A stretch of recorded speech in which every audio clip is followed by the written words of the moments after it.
Okay, this has to be talked about. This is something that kind of drives me crazy.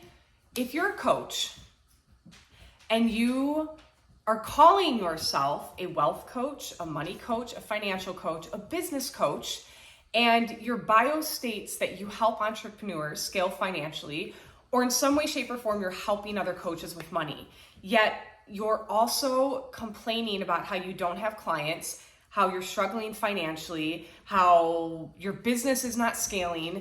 This is a problem. This is a problem in the coaching industry. And I'm literally seeing people that are, like, I've seen posts recently, and like I've seen this before, but I'm seeing so much of this that this just like has to be talked about. I'm seeing a lot of coaches where they're like in groups and they're writing these posts and they're like, I can't get any clients. I don't know what I'm doing wrong. I literally saw somebody and they were like, I've been at my business for years. I have invested over 6 figures into coaches and programs. I don't have any clients. My business isn't growing. I don't know what to do. And I was just like, I went and looked at this person's profile because I was curious. And their freaking profile said that they help entrepreneurs scale their business financially. What the fuck is going on here? Like, this is a problem. First of all, I love the conversation of money. Clearly, I love helping people make more money. I love helping them scale their business. And when I moved my business from an office to online in 2019, I wanted to teach on money manifestation, all of those things, but my ass was still in debt at that time. And I didn't have any clients in my online business, so I didn't do any of that. I actually looked at, what am I passionate about? What have I overcome? What can I help somebody with? And so I started my online business by helping women who were overcoming divorce and infidelity, because that was an area of my life that I had not only gone through and mastered, but I was incredibly passionate about that. The money aspect of it was, at the time in 2016, when I was going through a divorce, I was broke. And there were things that I needed to not just care for myself physically, but emotionally during that time. And I couldn't afford it, just like I couldn't afford my mortgage at the time. And so I was like, this is a huge problem. Like, women are not financially setting themselves up to be able to provide for themselves should something like a divorce or infidelity, or God forbid, like the loss of a spouse through death, like should something like that happen.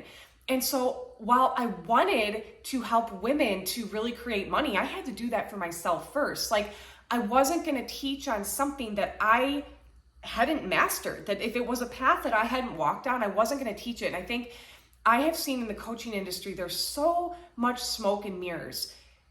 And there's also this belief that I want to squash, that if you're a business coach, you're going to make more money. And it's simply not true. You can make a lot of money as a business coach, but you don't have to be a business coach to make a lot of money.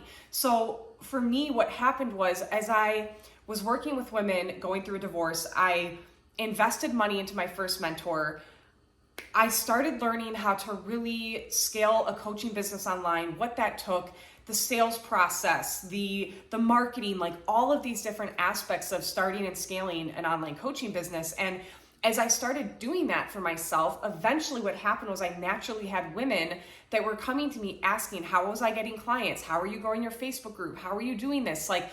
And so that's how I naturally just started teaching other women. It was like after I had gone through it and I was like, I'd mastered this area. Yes, I've had success in this. I've done this. Okay, I hit my first 6-figure. Okay, we've hit multiple 6 figures. Okay, we have a 7-figure business. It's like, this was a journey. And what I'm seeing is a lot of women are coming into the online space, or they've been in the online space, and they think that if they're a money manifestation coach, or they're a money coach, or they're helping other women scale their business, that that's going to help them scale their own business. But you have to scale your business and learn how to do this and be the embodiment of that work. Like, there has to be the frequency of truth inside of what you're teaching. And if you don't have that, you're going to struggle to make money, because there's a massive lack of alignment. This is why energetics, I don't care who you are, to me, energetics trump any external strategy. You could have ads as an external strategy, which, by the way, I've scaled to a 7-figure business completely organic, no ads.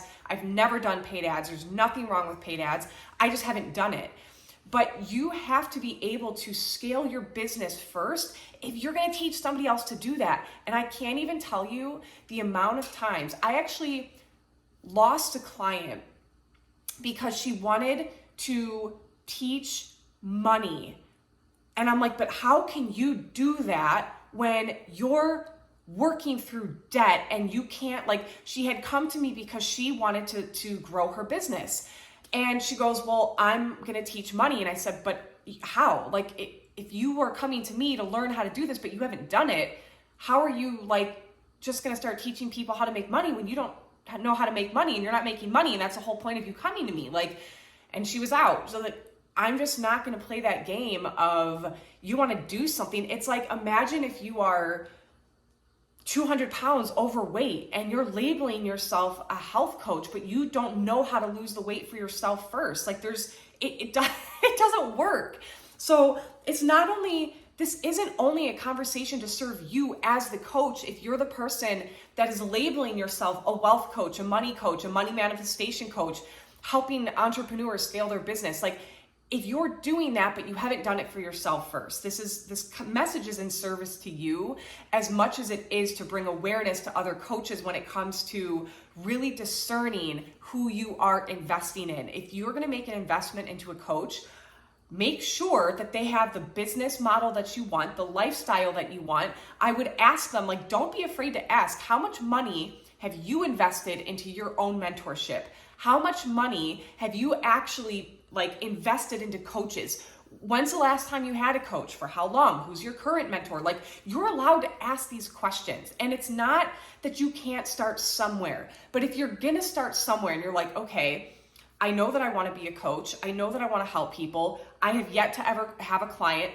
Just be honest about that. Like, what we don't want to do is actually pretend that we've accomplished something that we haven't. That's where there's this problem. And so when somebody's saying that they're a money manifestation coach, and then in the next breath, they're in a group saying that they're broke and they don't have any money and they don't have any clients, there's a massive gap here. Like, it just doesn't work. And this is where people in the coaching industry, like clients specifically that want to actually grow and scale and work with people, are getting frustrated because they feel like there's a lack of transparency. And so your business will be the most successful when it is an extension of your full self-expression and your truth. And if you are calling yourself a money coach, but you're broke off your ass, there's a lack of truth inside of the messaging. Like, it doesn't line up, it doesn't add up, it doesn't work. And so it's really important that you're looking at what it is that you are portraying to potential clients based on what it is that you've actually accomplished for yourself. And so don't be afraid to start somewhere, but it's not okay for people to claim that they're a money coach when they're broke. It just doesn't work in the industry.